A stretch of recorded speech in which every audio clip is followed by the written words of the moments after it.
భయంకరంగా కనిపిస్తుంది నాకు. అందరి ముఖంలో జాబ్ వచ్చినట్టే కనిపిస్తుంది ఎందుకో. నిజమా కాదా చెప్పండి మీరు? Yes sir no? నా ముఖానికి ఏమొస్తుంది అంటారా? ఎస్, నేనైతే మీకు జాబ్ వస్తుందని అనుకుంటున్నా. నాకు నమ్మకం అయితే ఉంది. మీకుందా మేడం? రైట్, ఏముంది? Right, no problem. Just only 20 minutesలో మీకు కంప్లీట్ క్లారిటీ. లాస్ట్ మినిట్ వరకు వినండి. మీరు 100% ఏం చేయాలో ఒక ఆలోచనతో వెళ్తాం, నో డౌట్. 20 నిమిషాలు నీకు 20 గంటలతో సమానం. రైట్, సో నెక్స్ట్ పాయింట్ ఇక్కడ పాయింట్ 1 ఏంటంటే మనకి ఈ మధ్య ఇప్పుడు నేను కింద డెమోకి వస్తుంటే ఒకరు అడిగారు, సార్ టెట్ ఉంటుందా అని అడిగారు.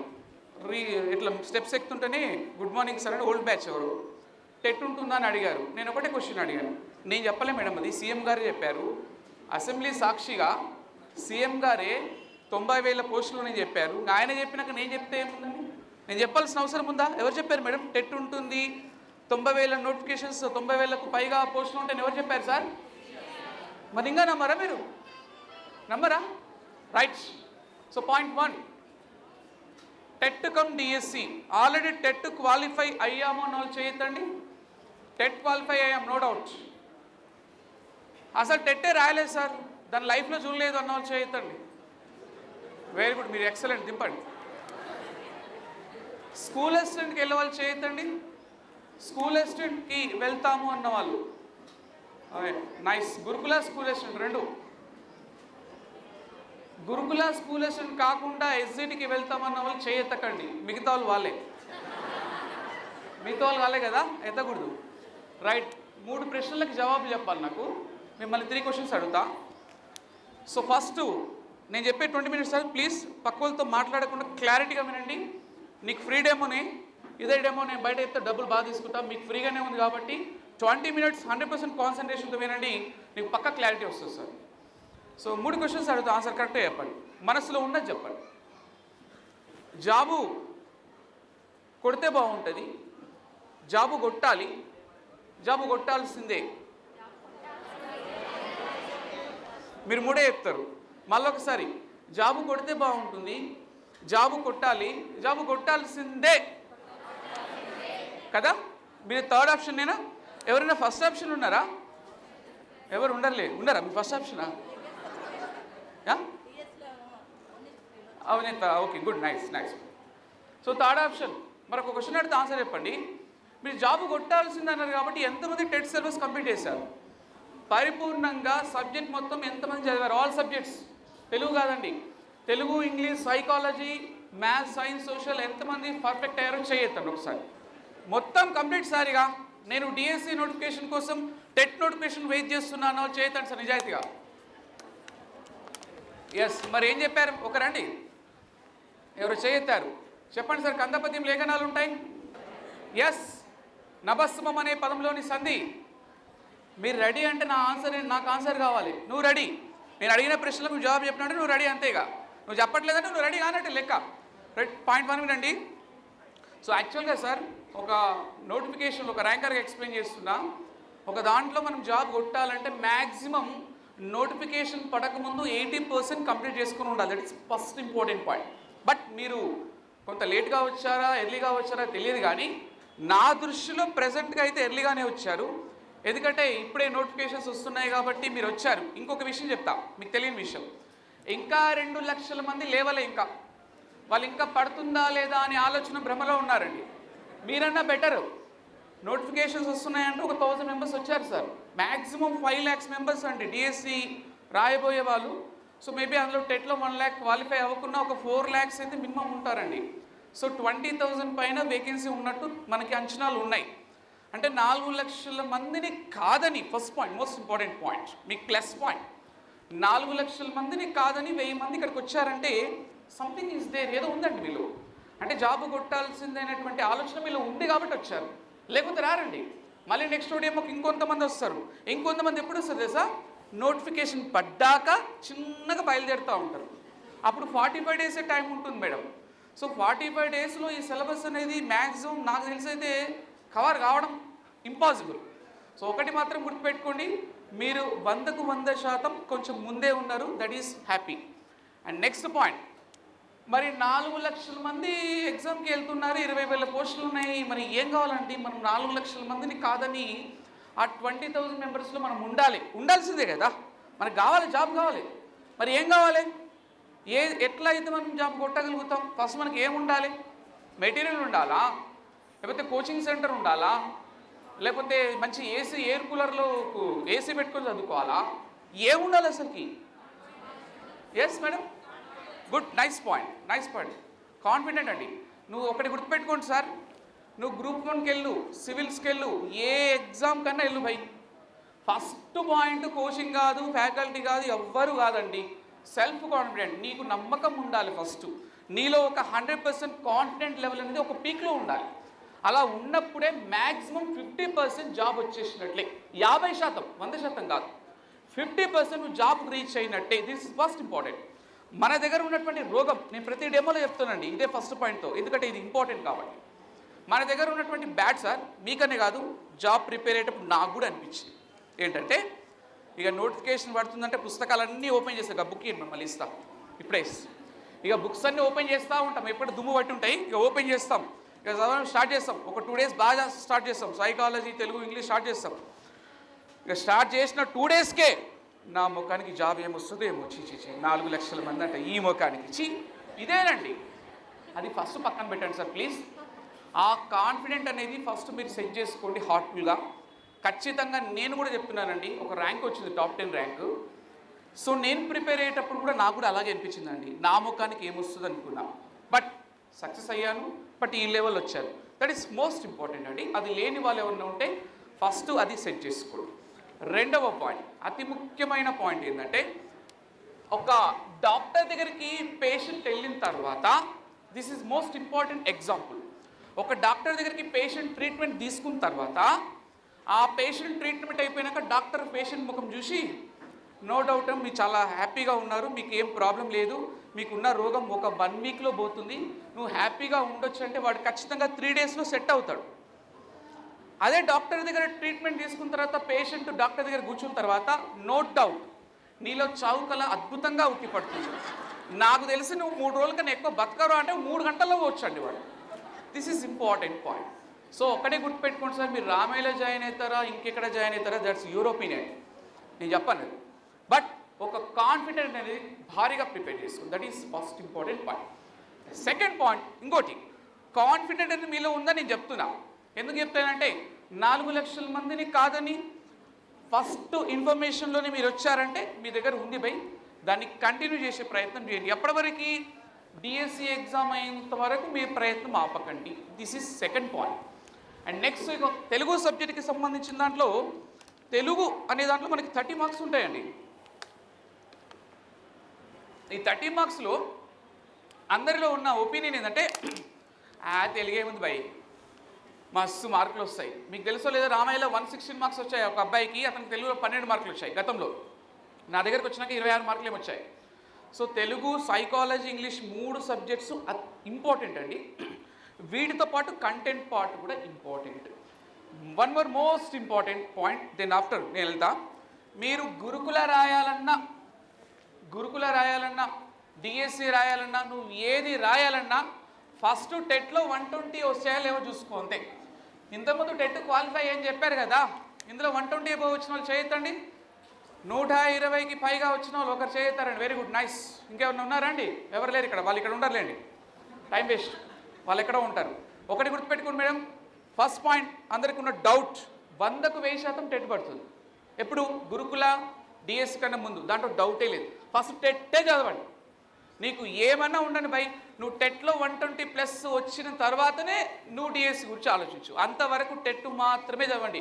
ఇంగ్లీష్ మీడియం, తెలుగు మీడియం, నేను చెప్తున్నాను ఒక ఎక్స్పీరియన్స్గా 300+ బ్యాచెస్ చెప్పినటువంటి అనుభవంతో చెప్తున్నా.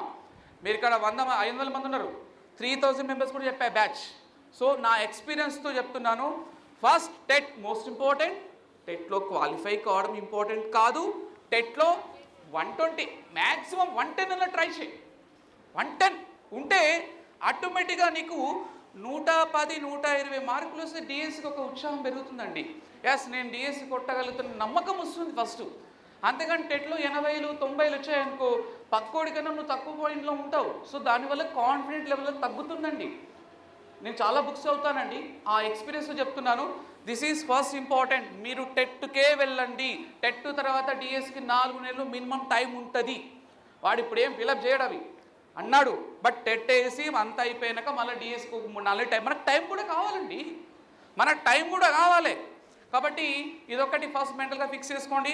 ఇక పోతే టెట్లో తెలుగు and psychology and English total 30 total 90 marks. 120కి కావాల్సిందంటే 75 లాగండి. ఇందులో జస్ట్ 75 తీసుకోండి. తెలుగులో 25+, ఇంగ్లీష్లో 25+, అండ్ సైకాలజీలో 25+ వేస్తే 75 మార్కులు వచ్చాయి. కంటెంట్ పార్ట్లో 40 మార్క్స్ వచ్చాయనుకోండి, అట్లీస్ట్ మనకి ఎంత అవుతాయి, 115 మార్క్స్ వస్తాయి. ఇంకొంచెం 5 వచ్చాయనుకోండి, 120 మార్కులు ఈజీగా సాధించవచ్చు. నేను భారీగా టార్గెట్ ఏం పెట్టట్లేదు, 25 మార్కుల పైగా కొట్టండి ప్రతి సబ్జెక్ట్లో కూడా. కంటెంట్ మనకు తెలుసు, మీకు తెలిసే ఉంటుంది. కంటెంట్ 60కి 45 పైన వస్తే గ్రేటే, ఎందుకంటే అన్ని ఒక్క సబ్జెక్ట్ కాదు, అది మనకు తెలిసిన సబ్జెక్ట్ ఒకటి ఉండదు అందులో. కాబట్టి ఇది 45 వేసుకొని ప్లాన్ చేయండి. ఇకపోతే తెలుగు సబ్జెక్ట్లో 25 మార్కులు అందరూ అనుకుంటారు, 25 మార్కులు ఎదురపై ఈజీగా వస్తుంది అనుకుంటారు. ఎస్, అందరూ అనుకుంటారు, మీరు ఒక్కరే కాదు, ప్రతి ఒక్కరు అది అనుకుంటారు. సో జనరల్గా ఒక క్వశ్చన్ అడిగితే ఆన్సర్ చెప్పండి. భరణ బబరం అనే గణాలు ఎందులో ఉంటాయండి? Very good. నజభజ జరా మస్స చేస్తా తత్తగా ఇవి అడగరు. ఈ భరణ బబరవులు, నజభజ జరులు ఈ కాలాలు పోయినాయి మేడం. ఇట్లాంటి క్వశ్చన్స్ అడిగే అవకాశం అయితే 99.9% లేదు. ఎందుకంటే అంత భారీ కాంపిటీషన్ తట్టుకోవాలంటే పేపర్ మాత్రం చినిగిపోవాల్సిందే, చినిగిపోతుంది కూడా. చినిగిపోవడం అంటే డెప్త్గా వెళ్ళిపోతుంది, బట్ డెప్త్గా కాదు, జస్ట్ కన్ఫ్యూజ్ చేస్తాడు అంతే. ఒక క్వశ్చన్ అడిగితే ఆన్సర్ చెప్పండి, కరెక్ట్ ఆన్సర్ చెప్పండి, ఒకటే ఆన్సర్ చెప్పండి. 3 ఇంద్ర, 2 సూర్య, 5 ఇంద్రగణాలు ఏ పద్యంలో ఉంటాయి? 3 ఇంద్ర, 2 సూర్య, 5 ఇంద్రగణాలు ఎందులో ఉంటాయి చెప్పండి. ఆటవెలిది ఆప్షన్ ఏ, తేటగీతి ఆప్షన్ బి, సీసము ఆప్షన్ సి, ఆప్షన్ డి ఏది కాదు. ఆటవెలిది ఎంతమంది చేయొద్దండి? ఆటవెలిది అయి ఉంటుంది సార్, నో డౌట్. తేటగీత అన్న వాళ్ళు చేయొద్దండి, సీసం ఉన్న వాళ్ళు చేయొద్దండి, అసలు ఏది కాదు అన్న వాళ్ళు చేయొద్దండి. ఎందుకంటే ఏది అర్థం కానప్పుడు ఏది కాదు చెప్పాలి భయ్. ఏది కాదు చెప్పండి, ఎత్తినప్పుడు లేదు కదా, ఏదో ఒకటి చెప్పండి మేడం. మిమ్మల్ని క్వశ్చన్ ఎట్లా అడుగుతారంటే 3 ఇంద్ర, 2 సూర్య, 5 ఇంద్రగణాలు ఏ పద్యంలో ఉంటాయని 4 ఆప్షన్స్ ఇస్తారండి. ఆటవెల్ది, తేటగీతి, సీసము ఏది కాదు. ఇంత చెప్పండి ఏది ఆన్సర్? ఆటవెల్ది కన్ఫర్మా? ఆప్షన్ ఏలో ఆటవెల్దే ఉంటుంది, మీకు వచ్చిన ఆన్సరే ఉంటుంది, ఆటవెల్దే ఇస్తారు. That is not right answer, ఆటవెల్ది కాదండి. పోనీ తేటగీత అంటే అస్సలు కాదు. పోనీ లాస్ట్ చెప్పండి, సీసమా కాదా? అది కూడా కాదండి, ఆన్సర్ ఏది కాదు. అసలు ఇందులో ఉండవు, అసలు ఎందులో ఉండవండి. సో 325, 3 సూర్య, 3 ఇంద్ర, 2 సూర్య, 5 ఇంద్ర గణాలు ఎందులో ఉండవండి. మనకి ఆటవెల్ది గణాలు 3 to 5 మిడిల్ ఇంద్ర అంటే మధ్యలో 2 ఇంద్ర, 3 సూర్య, 2 ఇంద్ర, 5 సూర్యగణాలు ఉంటాయి ఆటవెల్దిలో.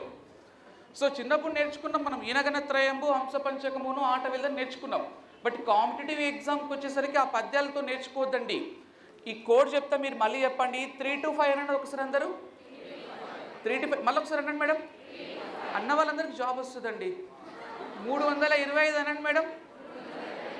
మిడిల్ ఇంద్ర అనండి. మిడిల్ ఇంద్ర అంటే సైడ్స్ సూర్య. సైడ్స్ సూర్య అంటే 3 సూర్య, 2 ఇంద్ర, 5 సూర్య. దిస్ ఈస్ గోస్ టు ఆటవెల్ది గణాలు. లైఫ్ లాంగ్ గుర్తుపెట్టుకోండి బై. ఆటవెల్ది గణాలు అంటే మీరు మళ్ళీ సోది భారతం చెప్పకుండా 3 సూర్య ఇదంతా చెప్పొద్దండి. 3 to 5 middle Indra. Middle Indra అంటే సైడ్స్ సూర్య. సో నీకు ఎప్పుడైనా ఇట్లాంటి పాయింట్ ఆఫ్ వ్యూలో ప్రిపరేషన్ స్టార్ట్ చేస్తే నో డౌట్ 100కు 1000% బిట్ రాస్తాం. అంతేగాని చిన్నప్పుడు చదువుకున్న పద్యము ఈనగణత్రయంబు, హంస పంచకము అని చదువుకుంటే ఉంటుంది, కొంతకాలమే ఉంటుంది సార్. ఎగ్జామ్ అంతవరకు గుర్తుపెట్టుకోవాలి. సో ఈ టైప్ ఆఫ్ క్వశ్చన్స్ అండి. ప్రశ్నల విధానం మారిపోయిందండి. ఏ పద్యంలో బేసిగణం జగనంగా ఉండకూడదు అంటారు చెప్పండి సార్. ఏ పద్యంలో బేసిగణం జగనంగా ఉండకూడదు, అందులోని యతిస్థానం అని అడుగుతారు, చెప్పండి ఆన్సర్. 10 రూపాయలు ఇస్తా చెప్పిన వాళ్ళకి, నిజం. వెరీ గుడ్, 10 రూపాయల తర్వాత ఇస్తా సార్. అంటే ఇప్పుడు టైం లేదు కదా, ఏ పద్యంలో బేసికం జగనంగా ఉండరాదంటే కంద పద్యం అండి. సో కంద పద్యం తెలియదు చాలామందికి చిన్నప్పటి నుంచి చదువుకున్నది ఒకటి మేడం, కుత్పలమాల, చంపకమాల, శార్దూలము, మత్తేవము, ఇక కుదిరితే మత్త కోకిలు ఏదో వస్తుంది, ఇక అంతే. ఇక ఆట వెలిది లేదు, తేటగీతి లేదు, సీసం లేదు, కందము లేదు, తిప్పద లేదండి. సో ఒకటి గుర్తుపెట్టుకోండి సార్, మీరు జాబ్ కొట్టాల్సిందే అంటున్నారు కాబట్టి చెప్తున్నాను. చాలా విపరీతంగా ఉంది భయ పోటీ, మామూలుగా లేదు. పక్కవాడి నాలెడ్జ్ కన్నా నీ నాలెడ్జ్ 10% ఎక్స్ట్రా ఉండాలి. 10% అట్లీస్ట్ 5% అని ఎక్స్ట్రా ఉండాలి. బాగా చదివేవాడి కన్నా నువ్వు 2 మార్కులు ఎక్కువ తెచ్చుకునే విధంగా ఉండాలి. అలా ఉండాలంటే కందపద్యానికి సంబంధించిన లక్షణాలండి విత్ ఫింగర్ మీద తిప్పాలి. కందపద్యము జాతికి సంబంధించిన 4 పాదాలు ఉంటాయి. నల్లగగభజస అనే గణాలు వస్తాయి. 1-4 బట్ 2-4 ప్రాసనీయం ఉంటుంది. బేసికం జగనంగా ఉండకూడదు. 6వ గణం నలకాని జగనకాని ఉంటుంది. చతుర్మాత్ర గణాలతో కూడిన పద్యం కందపద్యం. అంత ఫ్లో ఉండాలండి. సబ్జెక్ట్ని దీపావళితో టపాకాయలు పేల్చినట్టు పేలిస్తే అప్పుడు కొడతారు సార్ జాబ్. అంతేగాని క్వశ్చన్ అడిగిన అర్ధ గంటకు ఆన్సర్ చెప్పి ఆప్షన్స్ అడిగితే మాత్రం నువ్వు అధోపాతాల లోకంలో ఉన్నట్టు గుర్తుపెట్టుకోండి. అండ్ మోస్ట్ ఇంపార్టెంట్, గతంలో అడిగారు, నేను క్వశ్చన్ అడిగితే ఆన్సర్ చెప్పండి. రామయ్య అనే పదములోని వర్ణాల సంఖ్య అని అడుగుతారు ఎగ్జామ్లో. చెప్పండి, రామయ్య అనే పదంలోని వర్ణాల సంఖ్య 7. ఎవరండి 7 అంటున్నారు? Option A 4, option B 3, 4, 5, 6. చెప్పండి. రామయ్య అనే పదంలోని వర్ణాల సంఖ్యని సింపుల్ క్వశ్చన్ అడిగాడు. 3, 4, 5, 6. కరెక్ట్ ఆన్సర్ చెప్పాలండి. 3, 4, 5, 6. 5 అన్నాళ్ళు చేయొద్దండి భయ్య. వెరీ గుడ్, ఆప్షన్లో ఉంది 5. 6 అన్నాళ్ళు చేయొద్దండి. Very good. 7 ఉందా ఏమన్నా? 7 వాళ్ళు ఉన్నారా ఏమన్నా కళాకారులు? 7 కూడా ఉంటారు ఎవరన్నా కళాకారులు? రామయ్య అనే పదములోని వర్ణాల సంఖ్య 3. అందరు ఏమనుకుంటారు? 1, 2, 3 రాసారా? 3 కూడా 4 లక్షల మందిలో 2 లక్షల మంది రాస్తారులేండి, నో డౌట్. రామయ్య అనే పదములోని వర్ణాల సంఖ్య మొత్తము 4 కూడా కాదు సార్. పోనీ 5 కాదా? 5 కూడా కాదు. ఎన్ని? ఎస్ 6. ఇది కూడా కాదండి. రామయ్య అనే పదంలోని వర్ణాల సంఖ్య మొత్తం 7 అండి. ఈ టైప్ ఆఫ్ క్వశ్చన్స్ గత టీఆర్టీలో టెట్లో అడిగారు. పాయింట్ బాగా వినండి. ఇదే క్వశ్చన్, ఇదే టైప్ ఆఫ్ క్వశ్చన్స్ అడిగారు. ఇదే ప్రశ్నతో జాబ్ కోల్పోయిన వాళ్ళలో మా ఫ్యామిలీలో 3 ఉన్నారండి. ఇదే బిట్, ఈ టైప్ ఆఫ్ బిట్. లక్ష్మి అనే పదం ఏమి ఇచ్చారు? సింపుల్ బిట్ అండి. మీకు మళ్ళొకసారి చెప్తున్నా వినండి సార్. జాబ్ మిస్ అయ్యేవాడికి కొట్టేవాడికి తేడా జస్ట్ పాయింట్లలో మాత్రమే ఉంటుంది. ఈ విషయం గుర్తుపెట్టుకోండి. 62.2222 గత డిఎస్లో 50 మందికి వచ్చినాయి. గత డిఎస్లో పాయింట్ మార్కులలో జాబ్ మిస్ అయిన వాళ్ళు దాదాపు 20 నుంచి 30 వేల మంది ఉన్నారంట. ఎంత పర్సెంట్? 20 to 30,000. ఒక్క బిట్ అండి, ఒక్క చుక్క లైఫ్ మార్చేస్తుంది భయ్య, ఒకే ఒక చుక్క. కాబట్టి నువ్వు మార్కెట్కి వెళ్ళినప్పుడు షర్ట్ ఎంత బాగా ఆలోచించి, డ్రెస్ ఎంత బాగా ఆలోచించి కొంటావో, నీ లైఫ్ని సెటిల్ చేసే డిఎస్సి కోసం ఎంత జాగ్రత్తగా ప్రిపేర్ అవ్వాలో ఆలోచించేటువంటి తత్వం పెంచుకోండి sir. First this is most important. మిమ్మల్ని భయపెట్టాలని కాదు నా ఉద్దేశం, జాగ్రత్త పడాలని నా కాన్సెప్ట్. భయపెట్టడం కాదు, జాగ్రత్త పెట్టడం. ఇక్కడ వినండి, చాలా ఇంపార్టెంట్. సింపుల్గా ఎక్స్ప్లెయిన్ చేస్తాం. వచ్చారు కాబట్టి చెప్తున్నా, కోడ్ ఎవరు చెప్పకండి. రామయ్య అనే పదములోని వర్ణాల సంఖ్య అన్నప్పుడు చాలామంది కన్ఫ్యూజ్ అయ్యిందంటే, రా అన్నప్పుడు ఇందులో 2 వర్ణాలు ఉన్నాయండి, రూ ప్లస్ ఆ. అలాగే మా అనే దాంట్లో కూడా 2 వర్ణాలు ఉన్నాయి, మూ ప్లస్ ఆ. యా అనేటువంటి దాంట్లో 3 వర్ణాలు ఉంటాయి, యు ప్లస్ ఆ. మొత్తం మీద కౌంట్ చేయండి, 1 2 3 4 5 6 7 7 వర్ణాలు ఉంటాయండి రామయ్య అనే పదంలోని వర్ణాల సంఖ్య. మనమందరం 3 4 రాస్తాం. నో, ఎట్లా అంటే రూ ప్లస్ ఆ రా అవుతుంది, మా ప్లస్ ఆ మా అవుతుంది, యా అనేటువంటి దాంట్లో యు ప్లస్ ఆ. This is depth matter. So వర్ణం వేరు, అక్షరం వేరు, పదం వేరు, వాక్యం వేరు, సెంటెన్స్ వేరు, పారాగ్రాఫ్ వేరు. కొన్ని వర్ణాలు కలిస్తే అక్షరాలు అవుతాయి, కొన్ని అక్షరాలు కలిస్తే పదాలు అవుతాయి, కొన్ని పదాలు కలిస్తే వాక్యాలు అవుతాయి, కొన్ని వాక్యాలు కలిస్తే ఒక పెద్ద పారాగ్రాఫ్, ఒక స్టోరీ అవుతుంది సార్. ఈ డెప్త్ కావాలి సార్ మనకి. అంతేగాని అచ్చులు 16, దీర్ఘాచ్చులు 9, హ్రస్వాచ్చులు 7, వక్రములు 4 వంకరు ఉంటాయి. ఇది లేదు భయ్, అది పోయినాయి. ఒకప్పుడు 96లో 2000 డిఎస్లో అడిగారు సార్. ఆ డెప్త్ పనికిరాదు సార్. జాబ్ కొట్టాలంటే ఇంకేదో ఉండాలి భయ్. అందుకని ఈ పాయింట్ ఆఫ్ వ్యూలో ప్రిపరేషన్ స్టార్ట్ చేయండి. This is second point. Most important question correct answer చెప్పాలి. కేలు అను పదము డాష్ అని అడుగుతారు ఎగ్జామ్లో. కేలు అను పదము డాష్ ఏకవచనము, బహువచనము, నిత్యేకవచనము, నిత్య బహువచనము. చెప్పండి సార్. కేలు అను పదము ఏకవచనమా, బహువచనమా, నిత్యేకవచనమా, నిత్య బహువచనమా అనేది క్వశ్చన్. ఏకవచనం అన్న వాళ్ళు చేయొద్దండి. మీనింగ్ చెప్తే ఇంకా మీరు చెప్పేది మేడం, భలే తెలివి ఉంది మీకు. అర్థం చెప్తే అందరు చెప్తారండి. ఆహా, కేలు అను పదం మీనింగ్ రాక సగం మందికి పోతుంది. అది మీనింగ్ లేకనే అడుగుతాడు. మీనింగ్ అడగ చెయ్యి అని అడగాడు వాడు. ఇండైరెక్ట్ క్వశ్చన్ అడతారండి. నేను కూడా ఆన్సర్ ఇండైరెక్ట్ చెప్పా, మీకు అర్థం కాలేదు. ఇంకా ఆన్సర్ చెప్పేసి ఆల్రెడీ. ఏకవచనము, బహువచనము, నిత్య ఏకవచనము, నిత్య బహువచనము. మనకి కన్ఫ్యూజ్ స్టార్ట్ అయింది ఆల్రెడీ. నాకు అర్థమైంది, మీకు రాదని అర్థమైంది. నేను చెప్తాను, టైం లేదు. కేలు అంటే చెయ్యి అని అర్థం, చెయ్యి. ఓకేనా? అందరు ఏం చేస్తారు? ఏకవచనం రాస్తారు. అందరు ఏమంటారు? లు ఉంది కాబట్టి బహువచనము రాస్తారు. ఇది లేని వాళ్ళు నిత్య బహువచనము రాస్తారు. దట్ ఈస్ గోస్ టు నిత్య ఏకవచనం. నిత్య ఏకవచనం అండి.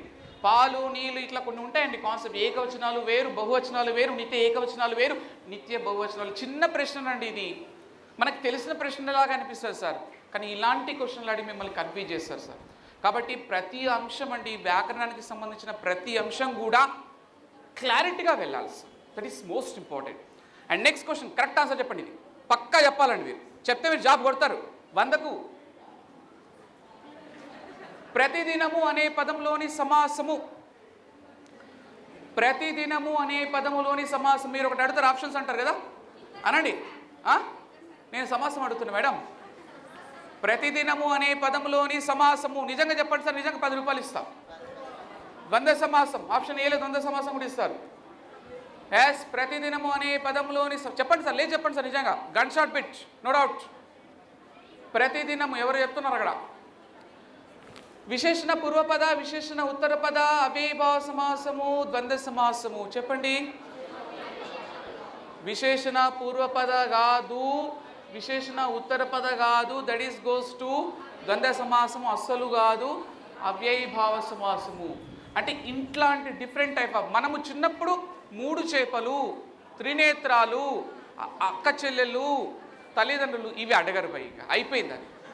సో ఒకటి గుర్తుపెట్టుకోండి సార్, సమాసాలు అనే చాప్టర్లో కనుక మనము బిట్ కొట్టాలి అంటే సమాసాల్లో ఉన్న రకాలు తెలియాలి. సమాసాల్లో టైప్స్: తత్పురుష సమాసము, కర్మధారయ సమాసము, ద్విగు సమాసము, ద్వంద్వ సమాసం, బహురీయ సమాసము, అవ్యయభావ సమాసం. అగైన్ గో టు తత్పురుష సమాసం ప్రథమ, ద్వితీయ, తృతీయ, చతుర్థి, పంచమి, షష్ఠి, సప్తమి, నాయి తత్పురుష. అలాగే కర్మధారయ సమాసం విశేషణ పూర్వపద, ఉత్తరపద, ఉభయపద, ఉపమాన పూర్వపద, ఉత్తరపద, సంభావన పూర్వపద, అవధారణ పూర్వపద. ఇంత కమాండింగ్ కావాలి బై సబ్జెక్ట్లో. నేను బట్టి చెప్పట్లేదు. కమాండింగ్ బట్టి వేరు, కమాండింగ్ వేరండి. బట్టి అంటే ఒకరోజు గుర్తుంటుంది, కమాండింగ్ లైఫ్ లాంగ్ గుర్తుంటుంది. సబ్జెక్ట్ మీద కమాండింగ్ ఉండాలి. తెలుగు ఒకటే కాదు మేడం, ఆల్ సబ్జెక్ట్స్. నువ్వు జాబ్ కొట్టాల్సిందే అన్న ఒకటి చెప్తున్నా, నో డౌట్. ఇప్పుడు ఆ రేంజ్లో ప్రిపేర్ అయితే మాత్రమే నువ్వు సక్సెస్ కాగలుగుతావు. లేదంటే జాబ్ మిస్ అవుతావు, తర్వాత బాధపడతావు. బాధపడకముందే ఆలోచించండి ఫస్ట్. ఈ విధంగా ప్రిపేర్ అవ్వండి. ఇంకా టైం వస్తుంది బై, ఇంకా ఉంది. ఇట్లా క్వశ్చన్స్ అనేవి చాలా డిఫరెంట్ టైప్ ఆఫ్లో అడిగే అవకాశం ఉన్నాయి. ఆమె ముఖం చంద్రబింబం అనే పదంలోని అలంకారం అడుగుతారు సార్ ఎగ్జామ్లో. ఆమె ముఖం చంద్రబింబం అనే పదంలోని అలంకారం. రూపక అలంకారం కూడా ఇస్తారు ఆప్షన్లో. ఉపమాలంకారం, ఉత్ప్రేక్ష అలంకారం, రూపక అలంకారం, అర్థాంతరన్యాస అలంకారం. ఉత్ప్రేక్షణ, రూపక అలంకారం రైటేనండి. ఆమె ముఖము చంద్రబింబంలాగా అందంగా ఉంది అనేది ఉపమాలంకారం. ఆమె ముఖము చంద్రబింబమేమో అన్నట్లున్నది ఉత్ప్రేక్ష అలంకారం. ఆమె ముఖం చంద్రబింబం గోస్ టు రూపక అలంకారం. ఒకటే ఎగ్జాంపుల్ని 3 రకాల అలంకారాలకు అన్వయించుకునేటువంటి టెక్నికల్ సిస్టమ్ కావాలి సార్. అన్నీ నేర్చుకోదండి జాబ్ కొట్టేటప్పుడు. సచిన్ టెండూల్కర్ సేవకు బ్యాటింగ్ చేసేటప్పుడు ప్రతి బాల్ని కొట్టాడండి. వాడు ఏం చేస్తారు? బాల్ని బట్టి టచ్ చేస్తాడు. సచిన్ అయితే మరి టెక్నికల్ పాయింట్ ఆఫ్ వ్యూలో ఆడతాడు. ఫాస్ట్ బౌలింగ్ వచ్చిందంటే 4 కొట్టాలంటే జస్ట్ ఇట్లా అంటాడు, 4 పోతుంది. కనబడ్డ ప్రతి బాల్ కొడితే ఏమవుతారు? అవుట్ అవుతారు. సో ఇక్కడ కనబడ్డ ప్రతి అంశం కూడా చదవకూడదండి. ఆ అంశంలో ఉన్న విషయాన్ని బంధించాలి. కాంపిటేటివ్ ఎగ్జామ్లో సబ్జెక్ట్ కావాలంటే 100% సబ్జెక్ట్ చదవకూడదు మేడం. 70% చదవండి, 30% బంధించండి. ఇంటర్నల్గా సెట్ చేసుకునేటువంటి సిస్టమ్ కావాలి. అది తెలుగని కాదు, ఆల్ సబ్జెక్ట్స్లో. మనకు తెలియదు, కొంతమంది అనుకుంటారు పేరెంట్స్ కానీ పిల్లలు కానీ, మా అమ్మాయి ఇంటర్మీడియట్లో తోపు, మా అమ్మాయి ఇంటర్మీడియట్లో ఫస్ట్ ర్యాంకు, మా అమ్మాయి డిగ్రీలో కాలేజ్ ఫస్ట్. ఇవన్నీ పనికిరావండి. నువ్వు డిగ్రీలో టాప్ ఉండు, ఇంటర్మీడియట్లో తోపు ఉండు, ఏవి సెట్ కావాలి. డిఎస్సి వేరు, ఇంటర్మీడియట్ వేరు, డిగ్రీ వేరండి. 10th క్లాసు సప్లిమెంటరీ ఎగ్జామ్ రాసిన వాళ్ళు కూడా, 10th క్లాసు 2 సార్లు ఫెయిల్ అయిన వాళ్ళు కూడా డిఎస్సిలో టాప్ 10 ర్యాంక్లో ఉన్నారు. ఎవరో కాదు, మా ఫ్రెండే. ఆలోచించండి. ఇంటర్మీడియట్ టాప్ వచ్చిన వాళ్ళు కూడా అడ్రస్ లేకుండా పోయిన వాళ్ళు ఎవరో కాదు, మా ఫ్రెండ్ సర్కిల్లో ఉన్నారండి. ఇదంతా ఎగ్జాంపుల్ నేను చెప్తున్నా కాబట్టి అర్థం చేసుకోండి. కాబట్టి గతాన్ని మర్చిపోండి. నీకున్నటువంటి సమయాన్ని వాడుకుంటూ ప్రతి ఒక్కటి కూడా క్షుణ్ణంగా అధ్యయనం చేసుకుంటూ వెళ్ళండి. ఒక ప్రశ్న అడిగితే కరెక్ట్ ఆన్సర్ చెప్పండి. ప్రాణాలు అనే పదంలోని సంధి డాష్. ప్రాణాలు అనే పదంలోని సంధి అందరికి అర్థమైపోయింది. ఎట్లా మా రాంగ్ అయితే సార్ ఆన్సరు? ప్రాణాలు అనే పదంలోని సింపుల్ క్వశ్చన్ అండి ఇది. చిన్నప్పటి నుంచి చదువుకోలేదు సంధి. ఏ సంధి? ప్రాణాలు అనే పదంలోని సంధి. ఎస్, సవర్ణ దీర్ఘ సంధి. ఆప్షన్ ఏలో అదే ఇస్తారు, అదే రాస్తారు. అది కాదండి. అందరూ ప్రాణ ప్లస్ ఆలు సవర్ణ రాసే, అది కాదండి. అది సవర్ణ దీర్ఘ సంధి కానే కాదండి. చెప్పండి మరిగా. గుణ సంధ్యా, వృద్ధి సంధ్యా, విసర్గ సంధ్యా, ఏ సంధి కాదా? ప్రాణాలు అనే పదములోని సంధి లులనల సంధి. 90% ఎగ్జామ్కి వెళ్ళాక ప్రాణ ప్లస్ ఆలు రాసి అది సవర్ణ సంధి పెట్టి బయటికి వస్తారు. ఎవడైతే సబ్జెక్ట్ని ప్రిపేర్ అవుతాడో వాడు రాస్తాడు లులనల సంధి. ప్రిపరేషన్కి కోచింగ్ సెంటర్లో ఉన్నదానికి అనదర్ దానికి చాలా తేడా ఉంటుందండి. మీరు వస్తుంటే అందరూ అంటారు, కోచింగ్ సెంటర్కి ఎందుకు వెళ్తున్నారు, అవి ఏం చెప్తారు రాడా? ఎస్, ఇట్లాంటి మస్తు అంటుంటారండి. కోచింగ్ సెంటర్కి వితౌట్ కోచింగ్కి చాలా తేడా ఉంటుందండి. మీరు జాయిన్ అవ్వాలనే ఉద్దేశం కాదు, సింపుల్ లాజిక్స్ పోతాయండి. ప్రాణము plus that is goes to లులనల సంధి. లులనలు పరంబగున్నప్పుడు మూవర్ణమునకు లోపము తత్పూర్వ స్వరమునకు దీర్ఘం విభాషగా వస్తుంది. లులనల సంధి వచ్చినంత మాత్రం సరిపోదు, దీనికి సంబంధించినటువంటి రుగాగమ సంధి కూడా రావాలి. పేదాది శబ్దముల కాలు శబ్దం పరమైతే రుగాగమమ్మగు, కర్మధారమైన తచ్చమములు కాలు శబ్దం పరమైతే అత్వమునకు ఉత్వం ప్లస్ రుగాగమము. ఇంత ఫ్లో కావాలి భై సబ్జెక్ట్లో.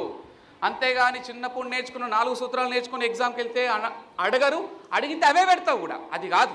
ఇప్పుడు సవర్ణ నేర్చుకుని అదే పెడతావు నువ్వు. ప్రాణ ప్లస్ ఆలు, ఆలు అనేది శ్రీవాచక పదం అండి. కాబట్టి ఇట్లాంటి పాయింట్ ఆఫ్ వ్యూలో క్వశ్చన్స్ నేర్చుకోవాలండి. లాస్ట్ క్వశ్చన్ కరెక్ట్ ఆన్సర్ చెప్పండి భయ్. ఇది ఒక్కటి కరెక్ట్ చెప్పండి. ఇది ఒకటి. ధనుష్ఖండం అనే పదములోని సంధి పేరు డాష్. ఏం చెప్తాను సార్, మాకు ఒక్కటి వస్తలేదు, మీరేమో మాకు తెలియని అడుగుతున్నారు. రామాలయం అనే పదంలోని సంధి పేరు చెప్పండి. ఇది ఒకటన్నా, మీ తృప్తి కోసం అడుగుతున్నా. అమ్మయ్యా, మీ తృప్తి కోసం. మీరు కూడా చెప్పిన తృప్తి. నేను చెప్పాను ఒకటి. ఎస్, రామాలయం అనే పదంలో సంధి. వెరీ గుడ్ అండి, మీరు గెలిచారండి. ఇప్పుడు చెప్పండి, ధనుష్ఖండం అనే పదంలోని సంధి ఏంటండి? విసర్గ సంధి. ధనుష్ఖండం అనే పదంలోని సంధి విసర్గ సంధి. విసర్గ సంధిలో 6 సూత్రాలు ఉన్నాయి. ఒక సూత్రం కాదు భయ్య, 6 సూత్రాలు. హ్రస్వాకారం మీది విసర్గకు ఆకారమును వారుగా తృతీయ చతుర్థ పంచమాక్షరములు పరమతే. విసర్గకు ఓకారం ఆదేశంగా వస్తుంది. విసర్గకు ముందు ఆకారేతర అచ్చుపరమైనప్పుడు రేపం ఆదేశంగా వస్తుంది. అహస్వ సంతస్ ప్రాతస్ పునఃశబ్దం సకారం రకారం వస్తుంది. ఇస్కామ ఉస్కామ అంతములో ఉన్న పదములు సకారం శకారం వస్తుంది. విసర్గకు కాకాపాలు పరమైతే విసర్గలో ఎట్టి మార్పు రాదు. దిస్ ఇస్ నాట్ బట్టి, దిస్ ఇస్ కమాండింగ్. నా సబ్జెక్ట్ కోసం చెప్పట్లేదండి, నా సబ్జెక్ట్ ప్రదర్శించుకోవడం కోసం చెప్పట్లేదు. మీరు ఆ విధంగా కావాలని నా ఉద్దేశం. అలా ప్రిపేర్ అవ్వబోయి కళ్ళ ముందు జాబ్ కనిపిస్తుంది సార్. వద్దంటే వస్తుందిగా. నువ్వు ఎగ్జామ్కి హ్యాపీగా వెళ్తావుగా. ఎగ్జామ్ అప్పుడు చూడండి, పుస్తకాలు తిప్పుతా ఉంటారు అర్ధగంట ముందు. టెన్షన్ అవసరం లేదు సార్. నువ్వు ఫ్రీగా వెళ్ళే ఎగ్జామ్కు, నువ్వు బాగా ప్రిపేర్ అవ్వు, నీకు కాన్ఫిడెంట్ ఎక్కువ ఉంటుందండి. బైక్ రానప్పుడు భయపడుతూ నడుపుతాం, బైక్ వస్తే హ్యాపీగా నడుపుతాం సార్.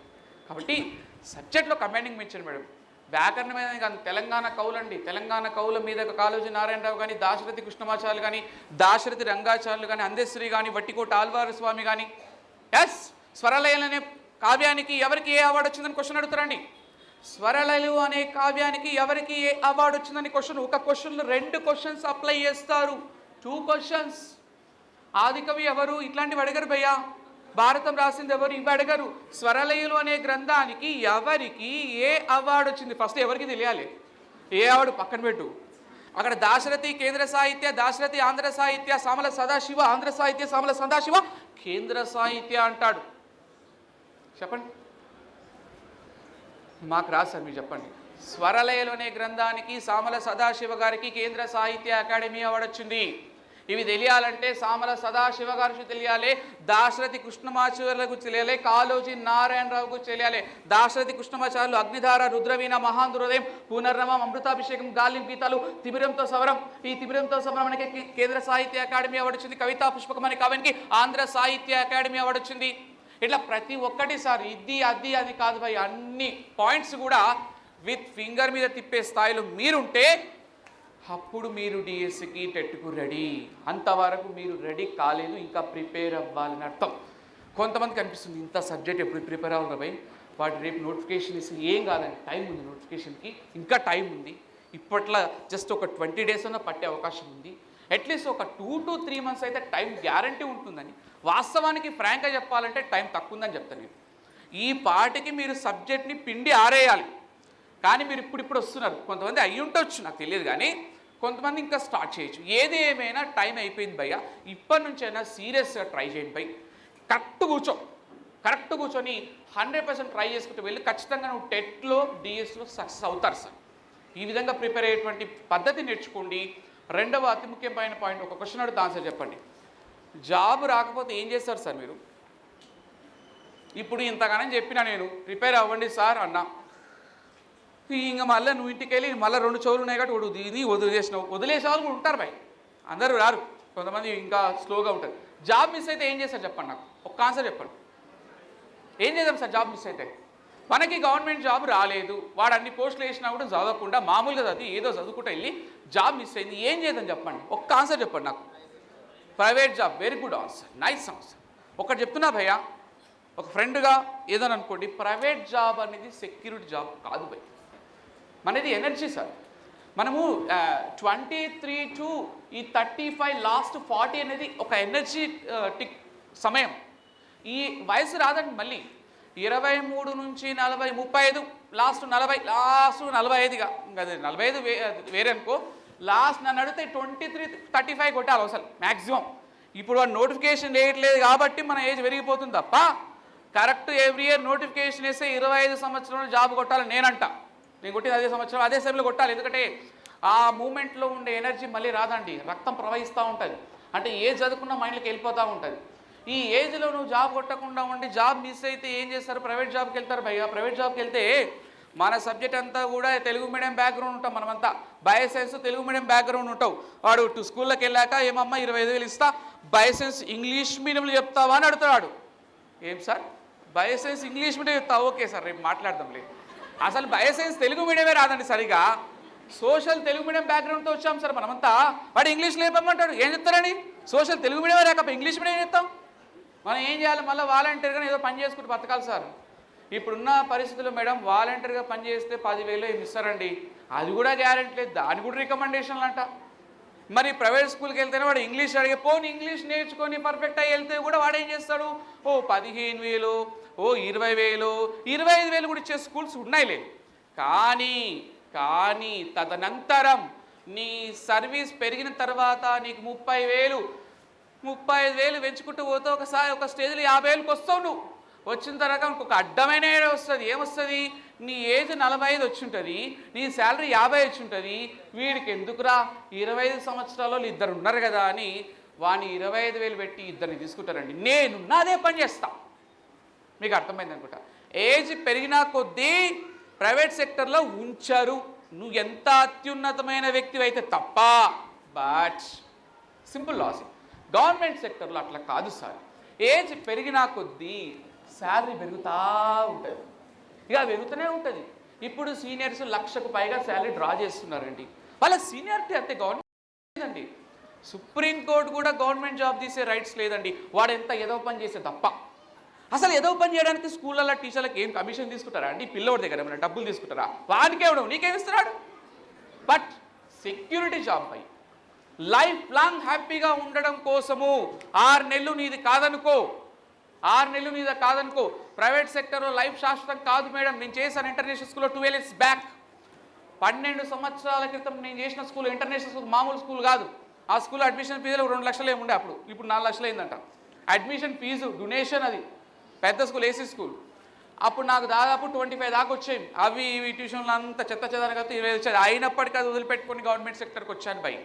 అర్థం చేసుకోండి, లైఫ్ లాంగ్ హ్యాపీగా ఉండే ప్రయత్నం చేయడం కోసము ఒక 6 నెలలు ఈ సంవత్సరాన్ని వదిలేయండి మేడం. అది గ్రూప్ 1 ప్రిపేర్ అవుతారా, డిఎస్సి ప్రిపేర్ అవుతారా, యువర్ విష్ భయ్. నీకు ఏది కన్వీనెంట్ కాదు చదవండి భయ్. వదిలేయండి సంవత్సరం. ఈ 6 నెలల నుంచి సంవత్సరం పాటు దానికి ప్రాణం పెట్టండి. జాబు సాధించాలంటే దానికి ప్రాణం పెట్టాలి. ప్రపంచాన్ని మర్చిపోండి, మొత్తం ప్రపంచాన్ని మర్చిపోయి ఈ సంవత్సరం మొత్తం కూర్చొని పోయి ఏదో ఒక జాబ్ వస్తుంది సార్, ఏదో ఒకటి వస్తుంది, గవర్నమెంట్ జాబ్ కొడతారు. సో దానికోసం ట్రై చేయండి సార్. అంతేగాని సంవత్సరము వ్యర్థం చేసుకుంటూ అన్ని నోటిఫికేషన్స్ అయిపోయినాయి, మళ్ళీ నెక్స్ట్ నోటిఫికేషన్స్ ఉండవు అనుకోండి. ఇది అయిపోతే మీకు తెలుసు, నాకు తెలుసు, నెక్స్ట్ నోటిఫికేషన్స్ అనేవి ఉండవు. కాబట్టి సంవత్సరం 6 నెలలు మీరు గట్టి చదివి 6 నెలలపై ఈ 6 నెలలు మీరు కాదనుకుంటే అద్భుతాలు సాధిస్తారు. 6 నెలలు ఎంజాయ్ చేస్తే అనవసరంగా మిగిలిపోతారు. ఎప్పుడు బాధ అనిపిస్తుంది అంటే ఒక వ్యక్తికి దెబ్బ తగలకుందు తెలియదు బాధ, దెబ్బ తగిలాక తెలుస్తుంది బాధ. కొంచెం చిన్నగా వెళ్తే బాగుండేది బైక్ మీద. మా ఫ్రెండ్స్ ఇప్పటికీ బాధపడుతున్నారు, డిఎస్ మిస్ అయ్యి. వాడు ఉన్నాడు మనకి 38 ఏజ్, ఆడు ఎప్పుడో టెట్ కన్నా ముందు చదవాలి కొట్టాలి, అప్పుడు నెగ్లెక్ట్ చేసిండు. టెట్ వచ్చింది అస్సలు రాలే, మొన్న టెట్ రాసిండు మళ్ళీ రాలే, మళ్ళీ టెట్ రాస్తున్నాడు. చూడబోయి ఎంత తప్పు జరిగిపోయింది.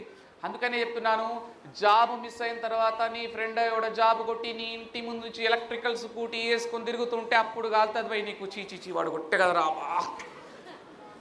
కాలే కడుపుకే కష్టం విలువ తెలుస్తుంది, కాలే కడుపుకే కష్టం విలువ తెలుస్తుంది. ఒంటరితనంగా ఉన్నప్పుడే బంధం విలువ తెలుస్తుంది, చేతిలో చిల్లి గవ్వలేనప్పుడే డబ్బు విలువ తెలుస్తుంది, అవకాశం చేజారినప్పుడే లైఫ్లో సమయం విలువ తెలుస్తుంది. సో ప్లీజ్, ఈ ఏజ్ మళ్ళీ రాదు బై, ఏజ్ రాదు బై, అంతే సమయం రాదు బై. అది 25 to 35 హై ఎనర్జెటిక్ వాయిస్, మామూలుగా ఉండదు. నువ్వు ఏదనుకుంటే అది సాధిస్తావు బై. నువ్వు అనుకో, ఫస్ట్ నువ్వు అనుకొని దానికి ప్రాణం పెట్టు. 100కు 1000% సక్సెస్ అయిన వాళ్ళే ఉన్నారు తప్ప ఎవరు కూడా సక్సెస్ లేని వాళ్ళు లేరండి. సో ఇది ఒక్క పాయింట్ గుర్తుపెట్టుకోండి, లైఫ్లో ఇదే శాశ్వతం అనే ప్రయత్నం చేయండి, మీరు ఈజీగా సక్సెస్ కాగలుగుతారు.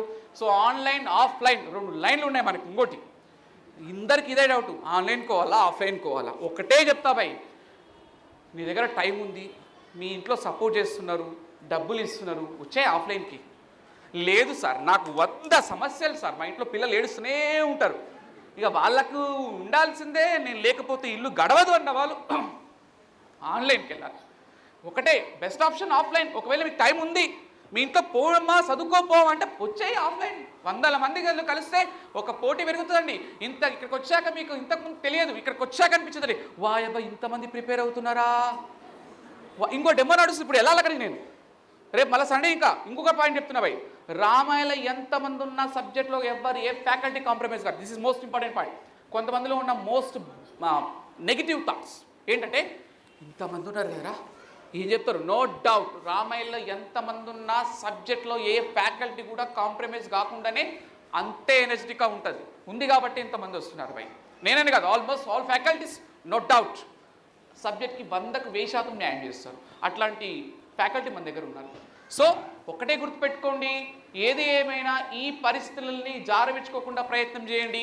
మళ్ళొక మోస్ట్ ఇంపార్టెంట్ పాయింట్ చెప్తున్నాను, ఒక ప్రశ్నకి ఒక ఆన్సర్ చెప్తే డిఎస్లో జాబ్ రాదు. ఆ ప్రశ్న చుట్టూ ఉన్న 10 ప్రశ్నలకు జవాబు చెప్పగలిగినప్పుడు మాత్రమే నువ్వు జాబ్ కొడతావని గుర్తుపెట్టుకో. ఆన్లైన్ ఆఫ్లైన్లో సబ్జెక్ట్ ఉంది, టైం ఉంది, వచ్చే ఆఫ్లైన్ నో, పరిస్థితులు చాలా దారుణంగా ఉన్నాయి, నేను జాబ్ చేయకపోతే నా ఇల్లు గడవదంటే టేక్ ఆన్లైన్. బట్ ఏదో లైన్లో ఉండండి. ఏ లైన్ తీసుకోకపోతే ఎక్కడ కాకుండా పోతాయి. ఏదో లైన్లో ఉండే ప్రయత్నం చేయండి, సక్సెస్ అవ్వండి 100%. నేను మళ్ళీ ఒకసారి చెప్తున్నాను, ప్రశ్న చుట్టూ ఉన్న 10 క్వశ్చన్లకు ఆన్సర్ చెప్పండి. రోడ్డు మీద వెళ్ళేటప్పుడు ఉన్నటువంటి మోస్ట్ ఇంపార్టెంట్ లాజిక్ ఏంటంటే, రెగ్యులర్గా అందరికి జరుగుతూ ఉంటుందండి. ఏం జరుగుతుందంటే, ఒక రోడ్డు మీదకి వెళ్ళేటప్పుడు 500 రూపాయల నోటు కనపడ్డది అనుకున్నాం ఫర్ ఎగ్జాంపుల్. ఏదో రోడ్డు మీదనో ఇంటి బయటనో కనపడ్డ తర్వాత ఆ 500 రూపీస్ ఏం చేస్తామంటే తీసుకుంటాం. తీసుకున్నాక స్ట్రైట్గా ఎవడు వెళ్ళడండి, చుట్టుపక్కల చూస్తారు. ఎందుకోసం చూస్తారు మేడం, ఇంకేమైనా ఉన్నాయేమో అని. అది లాజిక్. సో ఒక్కటే భయ్, ఆ ప్రశ్న కాదు, దాని చుట్టూ ఉన్న ఏరియాని మొత్తం దున్నేయండి. 100% 1000% సక్సెస్ అవుతారు. ఇక తెలుగు సబ్జెక్ట్ గురించి మర్చిపోండి. నేను ఇంకా 2 గంటలు చెప్పాలని చెప్తాను, నాకు టైం లేదు, వేరే వాళ్ళు ఉన్నారు కాబట్టి. ఇంకో 2 గంటలు చెప్పిన ఇట్లా వింటారు, అది వేరే విషయం, మన క్లాస్లో మాట్లాడదాం. తెలుగు సబ్జెక్ట్ గురించి మీరు మర్చిపోండి అంతే. పక్క వేరే ఇన్స్టిట్యూట్లు ఎక్కడ చెప్తున్నా తెలియదు, వాళ్ళు 2 గంటలు చెప్తే నాకు 20 నిమిషాలు అయిపోవాలి మ్యాటర్. 20 minutesలో కంప్లీట్ చేస్తాం. Complete short ways. For example అష్టదిగ్గజ కవులు మొత్తం ఎంతమంది? Last 2 minutes.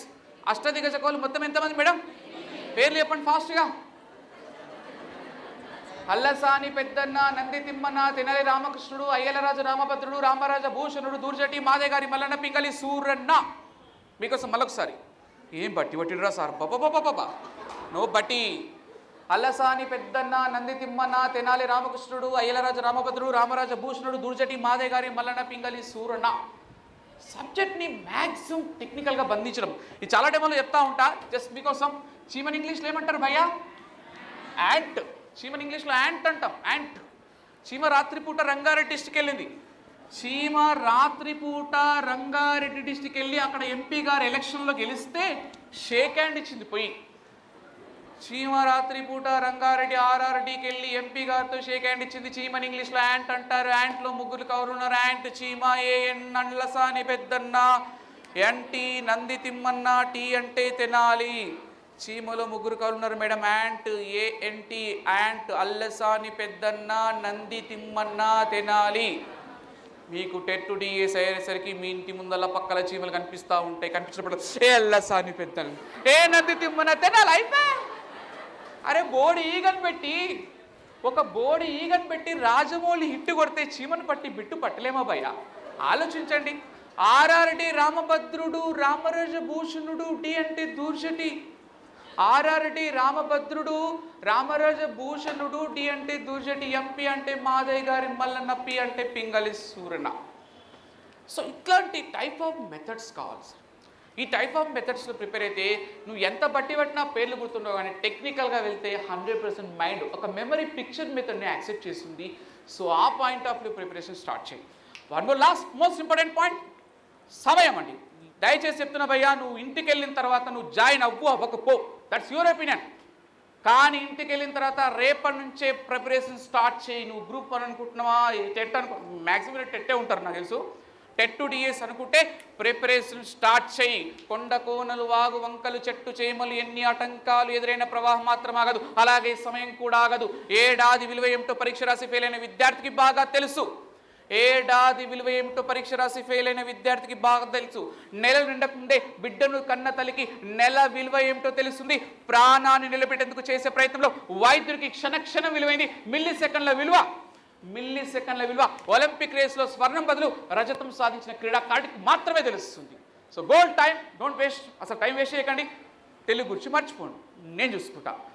ఇప్పుడు నేను చెప్పేదాన్ని బట్టి మీకు కాన్ఫిడెంట్ పెరిగి ఉంటుంది. ఆల్ ద బెస్ట్ అండి. మళ్ళీ ఎక్కడ ఉన్నా కూడా మీరు హ్యాపీగా ఉండాలని కోరుకుంటున్నా. నెక్స్ట్ ఈ టైం కల్లా ఎక్కడ ఉండాలి? మళ్ళీ రామయ్యకి రావాలి, జాబ్లో ఉండాలి. థ్యాంక్ యూ అండి.